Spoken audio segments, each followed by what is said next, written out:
I began this journey 6 months ago. My total focus was on building up our military, building up our strength, building up our borders, making sure that China, Japan, Mexico, both at the border and in trade, no longer takes advantage of our country. Certainly would never have made that horrible, disgusting, absolutely incompetent deal with Iran, where they get $150 billion. They're a terrorist nation. But I began it talking about other things, and those things are things I'm very good at, and maybe that's why I'm center stage. People saw it, people liked it, people respected it. A month ago, things changed. Radical Islamic terrorism came into effect even more so than it has been in the past. People like what I say, people respect what I say, and we've opened up a very big discussion that needed to be opened up. Thank you very much.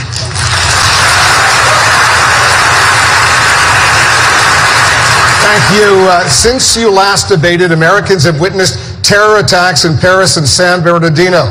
The FBI director says the country now faces the greatest terror threat since 9/11. You all have different approaches to keeping the country safe, and that will be the focus of tonight's debate. Mr. Trump, Yes. As you mentioned in your opening statement, part of your strategy is to focus in on America's borders. To keep the country safe, you say you want to temporarily ban non-American Muslims from coming to the United States, ban refugees fleeing ISIS from coming here, deport 11 million people, and wall off America's southern border. Is the best way to make America great again to isolate it from much of the rest of the world? We are not talking about isolation. We're talking about security. We're not talking about religion. We're talking about security. Our country is out of control. People are pouring across the southern border. I will build a wall. It'll be a great wall. People will not come in unless they come in legally. Drugs will not pour through that wall. As far as other people, like in the migration, where they're going, tens of thousands of people having cell phones with ISIS flags on them, I don't think so, Wolf. They're not coming to this country. And if I'm president, and if Obama has brought some to this country, they are leaving. They're going. They're gone.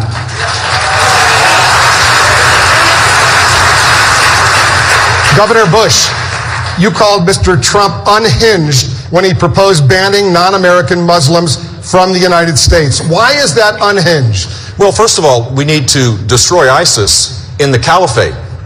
That should be our objective. The refugee issue will be solved if we destroy ISIS there, which means we need to have a no-fly zone, safe zones there for refugees, and to build a military force. We need to embed our forces, our troops, inside the Iraqi military. We need to arm directly the Kurds. And all of that has to be done in concert with the Arab nations. And if we're going to ban all Muslims, how are we going to get them to be part of a coalition to destroy ISIS? The Kurds are the greatest fighting force and our strongest allies. They're Muslim. Look, this is not a serious proposal. In fact, it will push the Muslim world, the Arab world, away from us at a time when we need to re-engage with them to be able to create a strategy to destroy ISIS. So Donald, is great at the one-liners, but he's a chaos candidate, and he'd be a chaos president. He would not be the commander-in-chief we need to keep our country safe. Mr. Trump.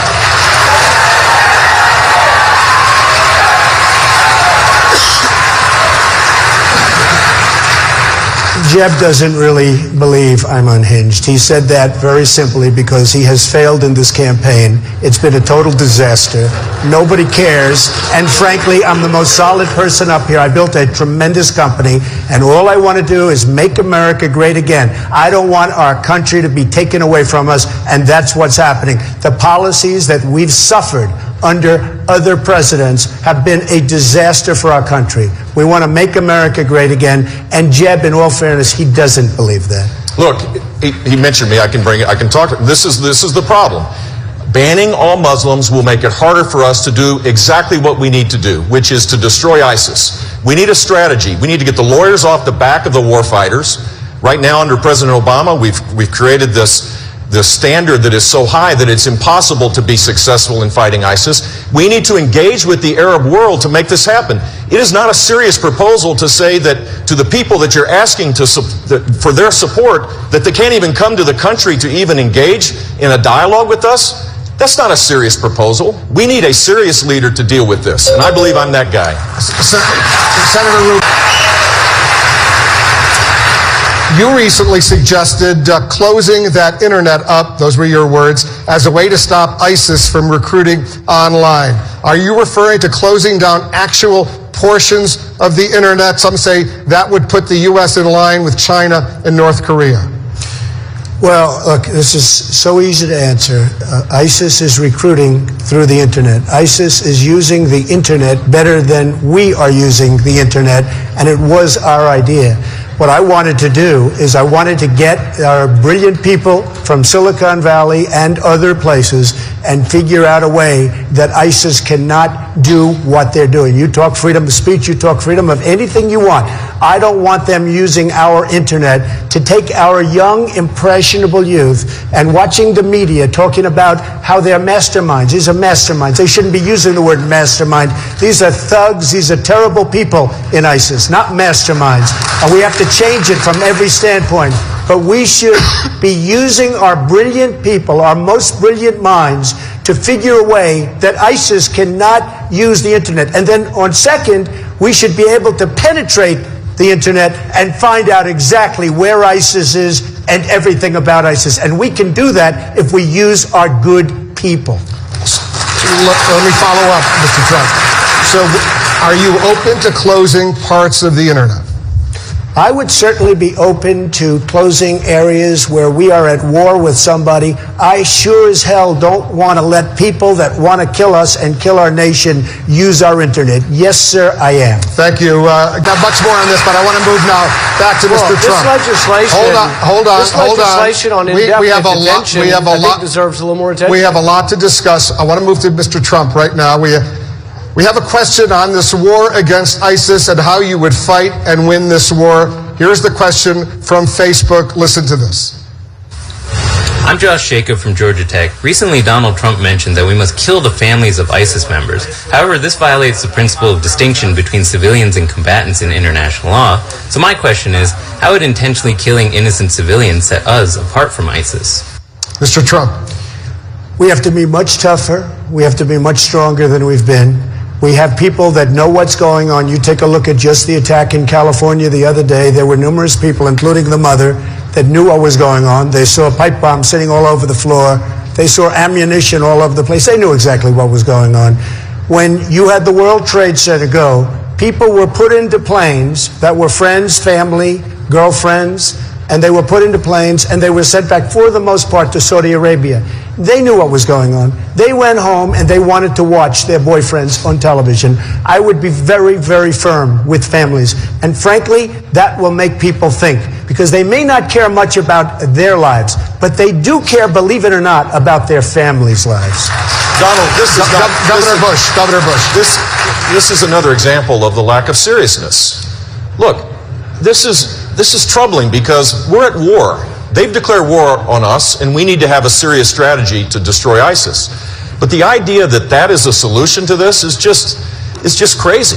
It makes no sense to suggest this. Look, 2 months ago, Donald Trump said that ISIS was not our fight. Just 2 months ago. He said that Hillary Clinton would be a great negotiator with Iran. And he gets his foreign policy experience from the shows. Come on, that is not a serious kind of candidate. We need someone that thinks this through, that can lead our country to safety and security. Mr. Trump. Look, the problem is we need toughness. Honestly, I think Jeb is a very nice person. He's a very nice person, but we need tough people. We need toughness. We need intelligence, and we need tough. Jeb said when they come across the southern border, they come as an act of love. You said in September 30th that ISIS was not a Am I talking or are you talking, Jeb? I'm talking right now. I'm talking. You can go back. You're not talking. You interrupted me, September 30th, Are you going to apologize, Jeb? No. Am I allowed to finish? Yes, one at a time. Go ahead, Am I allowed to finish? Go ahead, Mr. Trump. So, again, I know you're trying to build up your energy, please, Jeb, but it's not working one at very a time. well. Yeah. We need a toughness. We need strength. We're not respected as a nation anymore. We don't have that level of respect that we need. And if we don't get it back fast, we're just going to go weaker, and just disintegrate. We can't allow that to happen. We need strength. We don't have it. When Jeb comes out and he talks about the border, and I saw it, and I was witness to it, and so was everyone else, and I was standing there, they come across as an act of love. He's saying the same thing right now with radical Islam. And we can't have that in our country. It just won't work. We need strength. Governor Bush. Donald, you're not going to be able to insult your way to the presidency. That's not going to happen. And I do have the strength.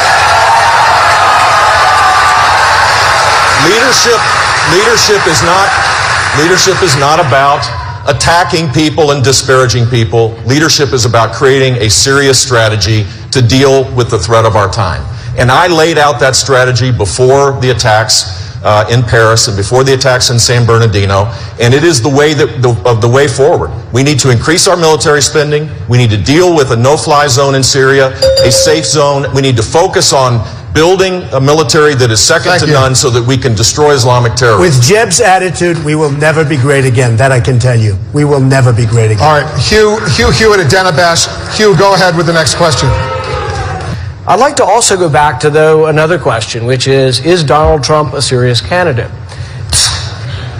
The reason I ask this is, if you're going to close the internet, realize, America, what that entails. That entails getting rid of the First Amendment, okay? It's no small feat. If you are going to kill the families of terrorists, realize that there's something called the Geneva Convention we're going to have to pull out of. It would defy every norm that is America. So when you ask yourself, whoever you are that think you're going to support Donald Trump, think, do you believe in the Constitution? Are you going to change the Constitution? So they can kill us, but we can't kill them. That's what you're saying. And as far as the internet is concerned, I'm not talking about closing the internet. I'm talking about parts of Syria, parts of Iraq, where ISIS is, spotting it. Now, you could close it. What I like even better than that is getting our smartest and getting our best to infiltrate their internet so that we know exactly where they're going, exactly where they're going to be. I like that better. But we have to... Who would be... I just can't imagine somebody booing. These are people that want to kill us, folks. And you're objecting to us infiltrating their conversations? I don't think so. I don't think so. Senator Paul. Mr. Trump, are Americans safer with dictators running the world in the Middle East? In my opinion... Go ahead, Mr. Trump. In my opinion, we've spent $4 trillion trying to topple various people that, frankly, if they were there and if we could have spent that $4 trillion in the United States to fix our roads, our bridges, and all of the other problems, our airports, and all of the other problems we have, we would have been a lot better off. I can tell you that right now. We have done a tremendous disservice, not only to the Middle East, we've done a tremendous disservice to humanity. The people that have been killed, the people that have been wiped away, and for what? It's not like we had victory. It's a mess. The Middle East is totally destabilized, a total and complete mess. I wish we had the $4 trillion or $5 trillion. I wish it was spent right here in the United States on our schools, hospitals, roads, airports, and everything else that are all falling apart. Thank you. That is exactly what President Obama said. Go ahead. That's exactly what President Obama has said. I'm amazed to hear that from a Republican presidential candidate. But let's just start with who got it wrong. Who really got it wrong? Hillary Clinton has gotten every foreign policy challenge wrong. The gimmicky red reset button with Vladimir Putin. Recall that she called Bashar al-Assad a positive reformer, and then she opened an embassy. And then later she said over and over and over again, Bashar al-Assad must go, although she wasn't prepared to do anything about it. Recall that Hillary Clinton was all for toppling Muammar Gaddafi, then didn't listen to her own people on the ground. And of course, when she lied about the terrorist attack in Benghazi, she invited more terrorist attacks. Thank you, Mr. Trump. Well, there's nothing to respond to. People feel differently. I mean, the fact is Benghazi was a disaster because of Libya. Everything just fell into place. It could not have been worse. What do we have now? We have nothing. We've spent $3 trillion and probably much more. They have no idea what we spent. Thousands and thousands of lives. We have nothing. Wounded warriors all over the place who I love. We have nothing for it. And by the way, and Ben said, and correctly, and I'm not saying this is a knock, because this is one of the finest men. You're not going to find a finer man. But I've been talking about oil for 3 years. I've been saying, take the oil, take the oil. I didn't say just bomb it. I said take it and use it and distribute it so that the wounded warriors and people. But I've been saying this now for many years. Now, all of a sudden, everybody's saying take the oil. It wasn't so fashionable to take the oil 6 months ago. I've been saying it for years. Dr. Carson, is the Middle East... Mr. Trump, yes. We are talking about the most important thing. That's why it's heated. And you're okay with Mr. Assad staying in power, but you're also in favor of winning. If he stays in power, Iran is winning. Hezbollah is winning. Iran is winning in Yemen. They are winning everywhere. If they're winning, how can we be winning? I think Assad is a bad guy. Very bad guy. All right? Lots of people killed. I think we're backing people. We have no idea who they are. The rebels. We call them the rebels. The patriotic rebels. We have no idea. A lot of people think that they're ISIS. We have to do one thing at a time. We can't be fighting ISIS and fighting Assad. Assad is fighting ISIS. He's fighting ISIS. Russia's fighting now ISIS. And Iran is fighting ISIS. We have to do one thing at a time. We can't go, and I watched Lindsey Graham. He said, I've been here for 10 years fighting. Well, he'll be there with that thinking for another 50 years. He won't be able to solve the problem. We have to get rid of ISIS first. After we get rid of ISIS, we'll start thinking about it. But we can't be fighting Assad. And when you're fighting Assad, you're fighting Russia, you're fighting Iran, you're fighting a lot of different groups. But we can't be fighting everybody at one time. Governor Christie. Governor Bush. Commander-in-Chief question. You said that Mr. Trump is not qualified to be president because he's not qualified to deal with Vladimir Putin. Why are you better qualified to deal with Vladimir Putin than Mr. Trump? Because first of all, I know what I don't know. I know what I don't know. I would seek out, as I have, the best advice that exists. I won't get my information from the shows. I don't know if that's Saturday morning or Sunday morning. I don't know which one. I will seek out the best advice, and I will create a strategy, and I will persuade the American people what the role of America should be. I've laid out a policy of rebuilding our military. All of the talk that we're saying here, most of which I agree on, frankly, requires a much stronger military. We now have a lack of readiness that is quite scary. We have planes that Harry Truman inaugurated, the B-52. We have the Navy has been gutted and decimated. The readiness of the Marines is way down.